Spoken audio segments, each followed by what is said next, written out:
एक ऐसी Indian financial technology जो आज पूरे विश्व भर द्वारा सम्मानित हुई है और वो 3 अक्षरों का शब्द है UPI means unified payment interface.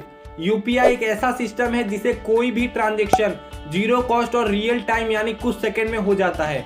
आज इंडिया में यूपीआई से डेली 22 करोड़ रुपीस के ट्रांजेक्शन हो रहे हैं और 30 करोड़ से ज्यादा डेली एक्टिव यूजर इसका इस्तेमाल कर रहे हैं।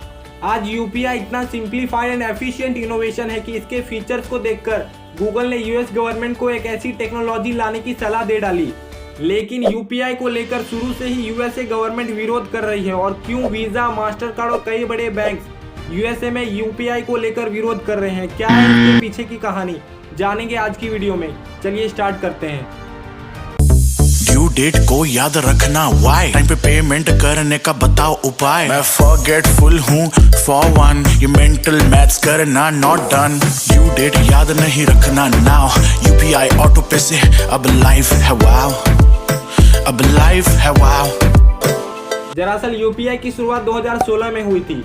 कुछ सालों में इसकी ग्रोथ बहुत तेजी से देखने को मिली है और हो भी क्यों ना, इनके कुछ बेसिक फीचर इतने कमाल के हैं। पहला है बैंक टू बैंक ट्रांजैक्शन। आप यूपीआई से एक बैंक से दूसरे बैंक में डायरेक्ट ट्रांजैक्शन कर सकते हैं विदाउट नो चार्ज और नो इंटरमीडिएट एजेंट। दूसरा है स्कैन एंड पे एनी क्यूआर कोड। आप यूपीआई के द्वारा किसी भी क्यूआर से फ्री ट्रांजैक्शन बस कुछ सेकंड में कर सकते हैं। तीसरा है 24/7 अवेलेबिलिटी। आप यूपीआई से कभी भी किसी भी समय ट्रांजैक्शन कर सकते हैं। इन बेसिक फैसिलिटी के कारण आज यूपीआई की ग्रोथ इंडिया में बहुत तेजी से देखने को मिली है। साथ ही साथ 15 सितंबर 2022 को गवर्नमेंट ने यूपीआई 2.0 के बारे में अनाउंस किया। रिसेंटली आरबीआई के गवर्नर शक्तिकांत दास ने 19 सितंबर से 22 सितंबर तक चल रहे ग्लोबल फिनटेक समिट में यूपीआई 2.0 के फीचर्स के बारे में बताया। इन यूपीआई के फीचर्स के कारण पूरा वर्ल्ड वाइड आज यूपीआई की सर्विसेज को अवेलेबल करवाना चाहता है, जिसके कारण यूपीआई की ग्रोथ आज पूरा वर्ल्ड वाइड तक हो चुकी है। पहले तो जानते हैं क्या है ये फीचर जिसके कारण यूपीआई की ग्रोथ इतनी तेजी से पूरे वर्ल्ड वाइड में हो रही है। पहला फीचर है यूपीआई 123 पे। आप इसकी मदद से ऑफलाइन ट्रांजैक्शन एंड पेमेंट भी कर सकते हैं, यानी विदाउट इंटरनेट आप आईडीबीआई के इस नंबर पर कॉल लगाकर फाइनेंशियल सर्विस का घर बैठे विदाउट इंटरनेट आनंद ले, जैसे कि money transfer, mobile recharge, balance check और बहुत सारे ऐसे ही फीचर्स। ये रेवोल्यूशनरी इनोवेशन है जिसके कारण गांव और सेमी अर्बन एरिया के लोग भी फाइनेंशियल सर्विस का आनंद ले सकते हैं। दूसरा फीचर है यूपीआई प्लस क्रेडिट कार्ड, यानी आप पहले यूपीआई से केवल बैंक और डेबिट कार्ड को जोड़कर अपने ट्रांजैक्शन करते थे, लेकिन अब आप यूपीआई के द्वारा क्रेडिट कार्ड के फीचर्स का भी मजा उठा पाएंगे।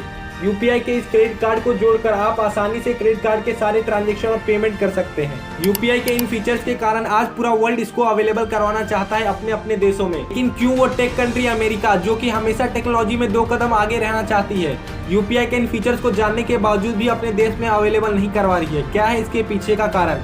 इसके पीछे बहुत सारे कारण हैं। पहला तो अमेरिका में गवर्नमेंट किसी की भी हो, लेकिन वहाँ के सारे financial law and decision banks और बहुत सारे कॉर्पोरेट्स ही देखते हैं। अगर अमेरिका में गवर्नमेंट यूपीआई को लेकर कोई बड़ा डिसीजन ले लेती है जिससे कि बैंक और बहुत सारे कॉर्पोरेट एंटिटीज को नुकसान हो जाए, तो ये बिल्कुल सही नहीं होगा। इसीलिए गवर्नमेंट यूपीआई को लेकर कोई भी बड़ा डिसीजन नहीं ले पा रही है। दूसरा बड़ा कारण है कि अगर यूपीआई अमेरिका में आता है तो वहाँ के बड़े बैंक्स की मोनोपोली खतरे में आ सकती है। जैसे अभी अमेरिका के सारे फाइनेंशियल कंट्रोल फेडरल बैंक और सिटी बैंक के पास हैं।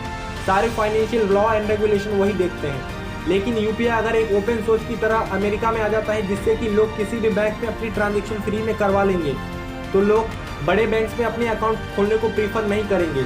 लोग छोटे बैंक में ही अपनी फ्री की ट्रांजैक्शन करवा लेंगे, जिससे कि बड़े बैंक और छोटे बैंक में कोई डिफरेंस ही नहीं रह जाएगा। तो इसीलिए जो भी बड़े बैंक है वो यूपीआई को लेकर विरोध कर रही है यूएसए में।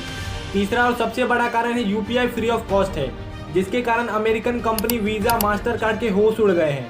दरअसल वीजा, मास्टर कार्ड अपने हर ट्रांजैक्शन पर 2 से 3% का फीस चार्ज करते हैं और उनमें से कुछ पैसे बैंक को देने के बाद वो सारा प्रॉफिट अपने जेब में डालते हैं। लेकिन यूपीआई इंट्रोड्यूस होने के बाद सारे लोग फ्री ऑफ कॉस्ट यूपीआई की ओर शिफ्ट हो चुके हैं, जिससे ये कंपनियां लॉस में जा रही है। इसीलिए ये अमेरिकन कंपनियां वीजा और मास्टर कार्ड नहीं चाहते कि यूपीआई अमेरिका में भी आए, जिससे हमारा बिजनेस बंद हो जाएगा। तो ये 3 कारण थे जिसके कारण अमेरिका नहीं चाहती कि यूपीआई अमेरिका में आए।